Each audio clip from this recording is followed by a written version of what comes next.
Okay, so Steve, this is your amplifier, and I'm going to try to run through some things on here in one take without cutting away too much at all, because I don't have an editing program.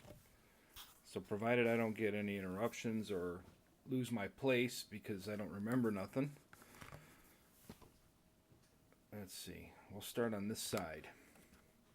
So this particular cap right here is something that you can change. This one is and again I forgot, see,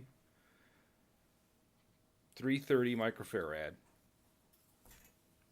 electrolytic capacitor. And this is one of those caps, and again, I don't know how much you do know, but these are one of those kind of caps where you got to pay attention to the polarity. This is one of those caps. This coupling cap is one of those caps where you don't have to worry about the polarity. Okay? So this is an 820 resistor, 820 ohm, that's attached to this cap. The positive end is the crimped end. Okay, and there's several of them on the board. That's an electrolytic, the big black one. Those two are electrolytics in the bias supply, and they're backwards because it's a negative bias supply. And then these are electrolytics here, and oh, that's the only those are it. Those are all the electrolytics on this board, right? Okay, so if you want to change the sound of the amp, you can change this black one here and put a 330 in it. It's right here. It comes with ready to go if you wanted to change it. But you have to be aware that you have to change this 820 ohm resistor along with it. Okay? And then as we move on down, we get to this shared split cathode business that we discussed earlier. And that's V1 right here.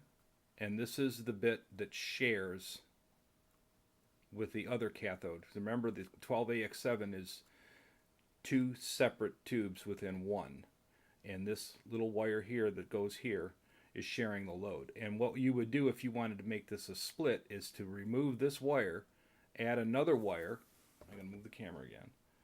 And you would add a turret, one of these turrets right here, and you would add that other cap, a 68.68 microfarad cap, and another resistor that we can talk about if you so choose, but that would require you drilling a hole right about there. There's also another cap, a 0.68 microfarad cap that you can place here in the tone stack. I think it's right here, or no, it's right here. Along with this 820 ohm resistor, which is a different wattage rating, to give you even more gain, which would start to bring it closer to a 50 watt rather than the JTM45, which is a lot like the super bass. Okay, so moving on down, we've got the mod. Oh no, let's go here first. We've got the bright cap, which is on the volume control. And this little guy, I said in an email that this was a 50 microfarad, but it's not. This is a 100. And there are two that come with the kit, a 250 and a 500. You can play around with this and see which best suits you. However, the higher you go, the brighter the damn thing gets. And when you get to 500, it's just, to my ears, I guess probably because I'm a little older, it's just annoyingly bad. So another thing to remember is if you're going through an attenuator and you have your volume all the way up, this little cap starts to bleed out. So if you're on volume 9, it kind of cancels this out altogether anyway.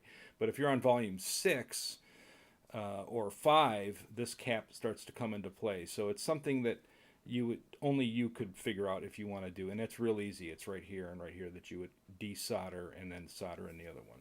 Simple.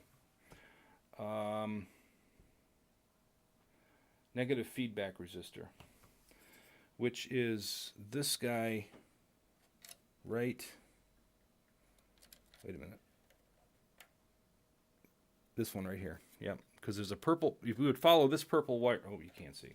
You would follow this purple wire to be sure. That's a negative feedback wire. And it's going to hook up to this resistor here. And right now it is a 27K. There are two other resistors that come with the kit. A 47K and a 100K. And the higher you go up in resistance, the more gain you'll get. To me, to my ears, it's more fizzy than gain. I don't know. You'd have to, like I said, you'd have to play with it before you find out if it's something that you really want to do. The next thing is the mod, and we may have to make some changes to the camera position here, but this is the bias feed here, the two blue caps. I noticed that the polarity is reversed as opposed to the other ones. You have a 68K resistor here going to a turret that I had to drill and place, and another wire here at this bias supply line where it goes to the pot. Oops. Where it goes to the pot. I'm trying to do this all in one take like an idiot. Goes to the pot right here. You place your negative lead of your meter here and your positive lead here, and it will read in millivolts your plate current at idle. Not plate current. I'm sorry, not plate current. Your bias current. So it's oriented so that this one is for this tube and this one is for this tube. Okay, and there's your 1 watt or 1 ohm resistor that hooks up, and you see the white wire is actually coming over here. When you get it home and you start looking at it, you'll see how that works. And the other thing is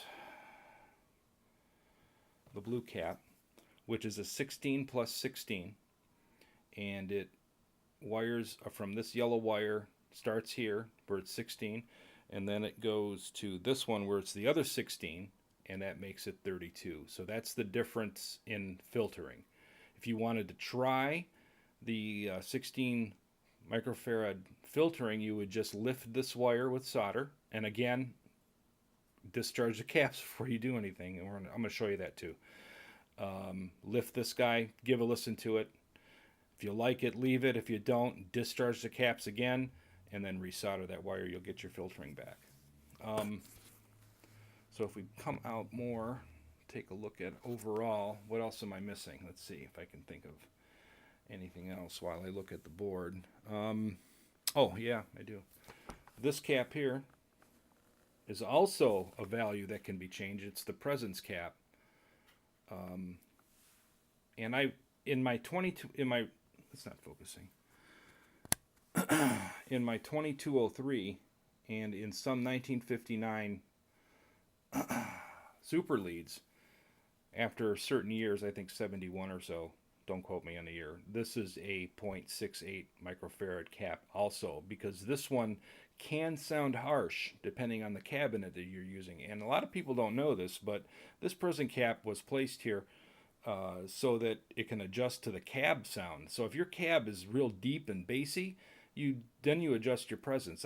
That's what that's for. I've been told by Marshall aficionados that this was its sole purpose, was to bring a brightness back to a boomy cab, which I use to good effect now.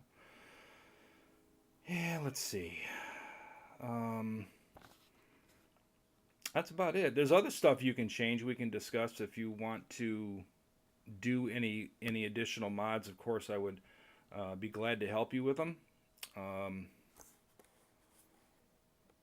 And let's see. Oh yeah, let's discharge the caps. So what you do, and I know you said you know how to do this, but I'm going to run through it anyway, just because I built the amp and I don't want to hear from your wife that you killed yourself on an amplifier I built. So the first thing you do is unplug it. Okay, that's number one. Number two is you get that cable we talked about, and you clip this puppy to the ground source first, right there. Now on here, on the board, I marked a spot for you. That's where it goes. You see that little black line? Right there. That's where you'd hook up the shielded end or the insulated end. Right there. So in doing that now, with it unplugged, you turn on both the on and the standby, and you let this cap drain and this cap drain.